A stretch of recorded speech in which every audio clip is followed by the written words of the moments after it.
Le jeudi 12 mars, Alejo Vidal-Quadras, président du Comité international pour l'application de la justice et ancien vice-président du Parlement européen, a pris la parole dans une conférence au siège des Nations Unies à Genève pour dénoncer la vive dégradation des droits de l'homme en Iran. Vidal-Quadras a déclaré « En Iran, sous le soi-disant modéré Rouhani, plus de prisonniers ont été pendus que sous Ahmadinejad pour la même période.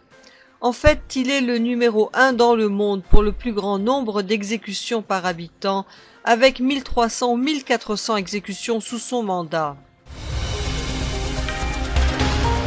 Des points très difficiles n'ont pas été réglés dans les négociations nucléaires avec l'Iran, et on ne peut pas dire s'il y aura une percée quand les négociations reprendront la semaine prochaine, a expliqué un diplomate européen de haut rang à Bruxelles vendredi 13 mars. À Washington, le sénateur républicain Bob Corker, président de la Commission des Affaires étrangères du Sénat et principal commanditaire d'un projet de loi obligeant tout accord avec le régime iranien à passer d'abord devant le Congrès, a écrit au président Obama. Il lui a dit son inquiétude à propos de rumeurs comme quoi le gouvernement Obama pourrait envoyer un accord nucléaire négocié avec l'Iran au Conseil de sécurité de l'ONU sans passer par le Congrès.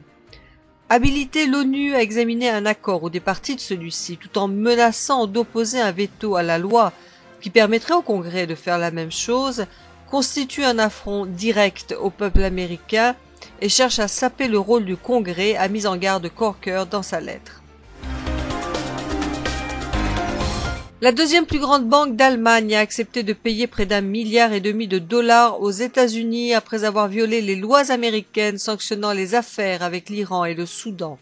Les USA ont accusé la Commerzbank d'avoir fermé les yeux sur des pratiques illégales. La procureure générale adjointe des États-Unis, Leslie Caldwell, a déclaré que la banque a caché des centaines de millions de dollars de transactions interdites par les lois de sanctions américaines pour le compte d'entreprises iraniennes et soudanaises.